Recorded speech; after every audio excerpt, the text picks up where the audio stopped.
যে এদিকে আমি রায়কে ঘুম পাড়াতে গেলাম, ওকে নিয়ে গিয়েছিলাম ঘরে ঘুম পাড়ানোর জন্য, ভাবলাম রে রায়কে ঘুম পাড়িয়ে রেখে এসে আমি সোনাকে খাওয়াবো।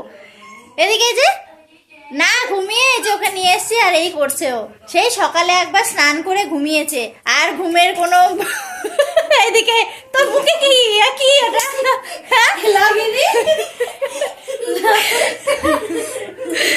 সব কি করছে।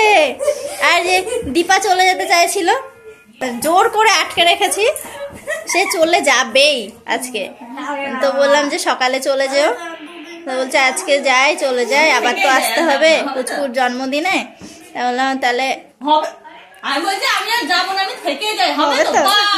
এসো না, লাগবে, হ্যাঁ খুব হবে, খুব হবে, আমি আর যাবো না, না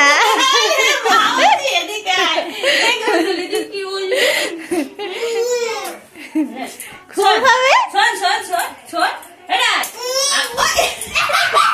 ওই দেখো, এই দেখো, এই দেখো,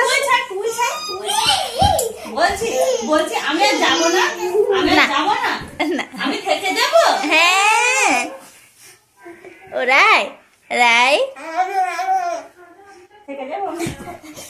ও সোনা, সোনা ও রাই বুড়ি কামড়ে দিয়েছিস, জোরে কামড়ায় কিন্তু, খুব জোরে কামড়ায়। ও শিব ঠাকুর তোমার জুতো দেখি, জুতো ওলে বাবা, ওলে আদর, ওলে আদর। তো যে এখন সোনাকে খাওয়াবো, তারপর আমি যাব রান্নাঘরে একটু সন্ধ্যার টিফিন করতে। তো দেখা যাক আজকে কি করা যায়। বাড়িতে আছে বলতে পাস্তা আছে, ছোলা ছিল, ছোলাটা ভেজানো হয়নি, তো দেখি পাস্তাই করব। আমি চলে যাব না, না না না মামা থাকো তাহলে, আমি দিদিকে খাইয়ে আসি। হ্যাঁ এদিকে আমাদের ছোট মনিটা বসে আছে চাদর গায়ে দিয়ে, আমাদের এদিকে ঠান্ডা পড়ে গেছে। আর আমাদের পুকুকে ঘুম পাড়ালাম, ওই যে মা ওখানে ঘুমাচ্ছে, মায়ের পাশে শোয়ালাম। আর এখন আমি যাচ্ছি রান্নাঘরে। কি করছো গো? দেখো পাস্তা, আমি ভয় পেয়ে গেছি মামা, সবচেয়ে তুমি করছো। আজকে খাবো সস ছাড়া পাস্তা। কেন সস নেই? চিকেন পাস্তা, বলি বাবা সন্ধ্যাবেলা চিকেন পাস্তা। বৌদির পাস্তাটা খুব ভালো করে জানো, আমি যদি আজকে যেতাম আমি নিয়ে যেতাম, অর্পণ খুব পছন্দ করে।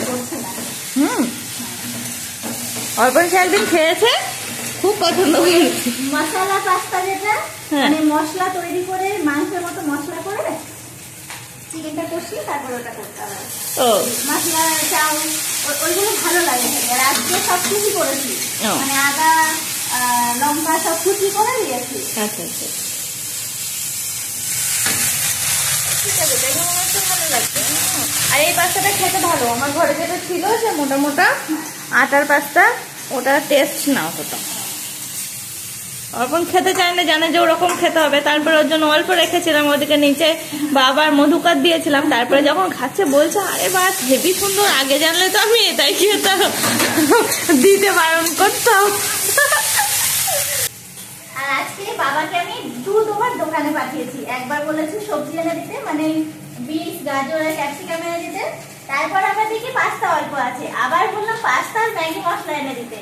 এরপরে আমি যখন পাস্তা বানাতে গেছি তারপর দেখি সস নেই, আর তো আমি ভয়ে বাবাকে বলতে পারছি না বাবা আবার সস এনে দাও, সেই জন্য ভালো আজকে সস ছাড়াই পাস্তাটা বানাই। দেখা যাক কেমন লাগে, একটু টেস্ট কম হবে, সস দিলে টেস্টটা একটু ভালো হয় না, একটু মিষ্টি মিষ্টি হয় আলুটায়, টক মিষ্টি ব্যাপারটা আছে। আমার প্রায় হয়ে আসলো, ম্যাগি মশলাটা দিয়ে না। রায় তো ঘুমাচ্ছিল, তারপর উঠে পড়েছে, আর তারপর আমি আবার ঘুম পাড়াতে গেলাম, ও আর ঘুমালো না। এখন এই যে বিছানায় নিয়ে এসছি, ও এখন আমার ডায়েরি নিয়ে ব্যস্ত, ভীষণ ব্যস্ত। রায় ও রায়, তুমি ব্যস্ত? রায় তুমি ব্যস্ত? বাবা খুব ব্যস্ত, খুব ব্যস্ত।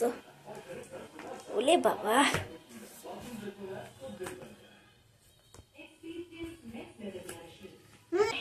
টিভি চালিয়ে মাম্মাম চলে এখানে।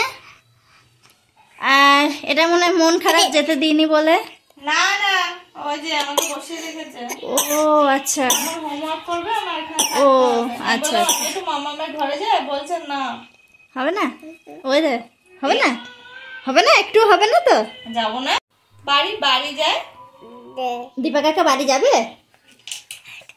যাবো রায়, ও রায়, আমি বাড়ি যাবো, যাবো যাবো যাবো, চলে যাই চলে যাই, না চলে বলো যাই না, চলে যাই সন্ধ্যাবেলা, না না না না, এখন জানে তো এখন যেতে পারবে না। ও রায়, দুধ তুমি কয় না মাম্মা, তুমি কি দুধ তো হয়েছে?